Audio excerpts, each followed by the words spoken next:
अखोइना फोंदोकनिंगबा प्रजासिंग interest दा अखोइना हाइजनिंगबदो अदुगी हक फौबा पिररोय पोजिशन तौनिंगबा ngangningba ngangjursuno हाइरबनिना अखोइदि आगस्ट हाउस की मखा ताबा बिजनेस सिदा सुनतना रिमेनिंग सेशन सिगी मखा ताबा सेशन दो अखोइ पार्टिसिपेट तौजररोय हाइदना अखोइ हाउस दगी वर्क आउट तौबाना अखोइदि रिजोल्यूशन लौजरे हंदकी सेशन जे हेक हौरकपदगी अखोइ ओपोजिशन की साइड तगी हुजिक था 15 रोम सुजलअबा स्टेट सिगी लैरिबा क्राइसिस हाइबा तारे लाइबक थीबा कनानसु रूलिंग की साइड तगिसु ओपोजिशन की साइड तगिसु मणिपुरी प्रजा सिंगसु हुजिक थोअनिंगदबा थौदोक थोइबसि कनासु थोअनिंगमोय अदुबु थोखरे अदु थोखरगसु अखोइ करिनो तानरगा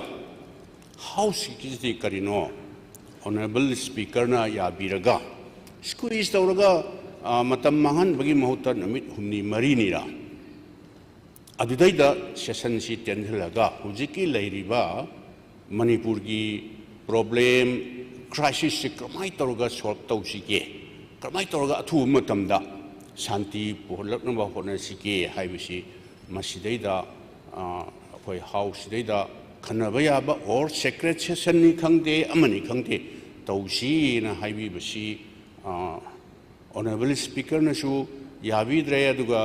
ट्रेजरी की साइड रूलिंग दा लैबसु ए नोय मंगाना हाइबबु करी तौनेगे हाइबिगी वाखंदा अदुम खनबीब्रा करिनो अखोइदि प्रजासिंग की इंटरेस्ट दा हाइजेबनी होजिकसी हाउस इन सेशन दा लैरिंगैस दा फौदा ngarangsu phawak chaw ikhaida kapnare hujik palenda subject to confirmation nomai kapa makhon taba haibra kapna ba haibra koisen chena na palen bajar sida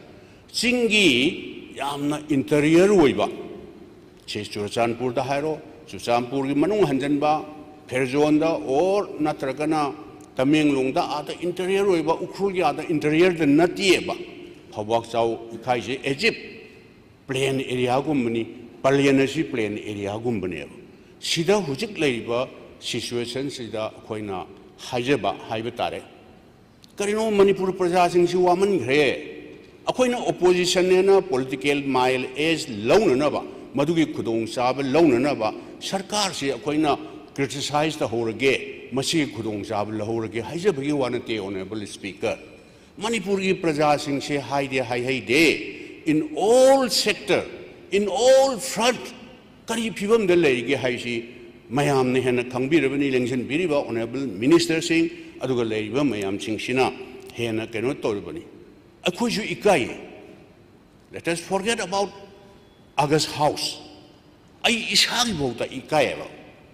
sarkar sina sidi hujiki crisis se sarkar gi side tagi particularly leader of the house na haibani ko sidi manipur da sahi ama makhai phajal aba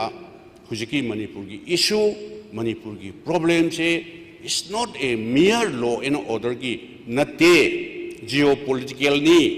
aduni foreign interference ni aduni adani akhoina haijari badi constitutional संविधान पीबा state government da piriba magi right haiba tarene law and order fajana fully exercise tawbiyo law and order se adumadu karigumba kaino tawdragana hujik leiriba prevailing situation sidani honorable leader aina haije hujik other palenda kapnari ye khawsa ikhaida wine house in session no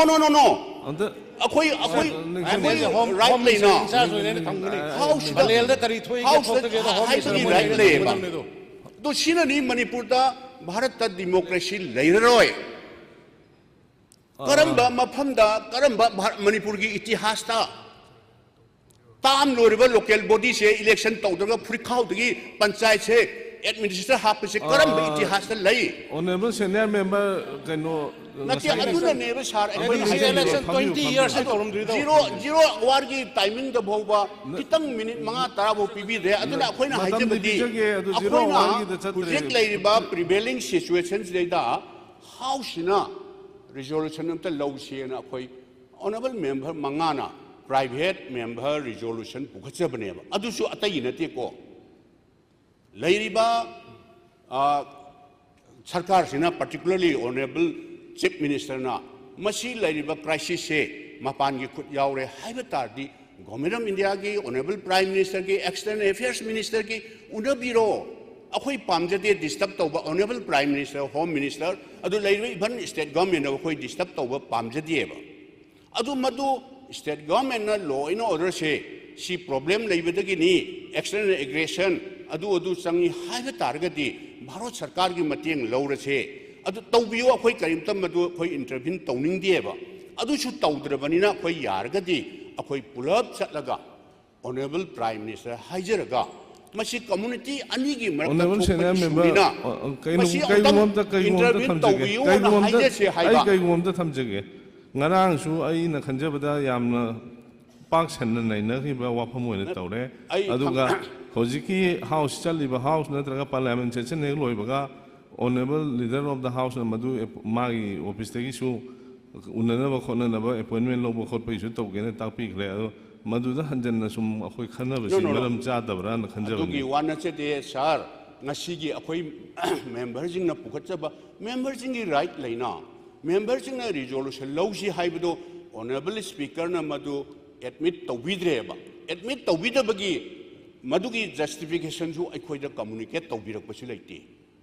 aduna madugi akhoi pendabado akhoi phongdok chaning baneba madu su tar roi opposition na haining ba hayu press na haining ba hayu akhoi tawning ba tawni haiba targadi manipur ki praja sing interest ani akhoi na haije bise aigi individual ki or natragana opposition ki kudong saba launa na ba haije ba natieba adu oiragadi house makha tana akhoi session phambada hoi horendi noktra table thin ai cha ko noi cha hair kani akhoi na haije si manipur ki praja sing interest da manipur praja sing se ha ka laudna business establishment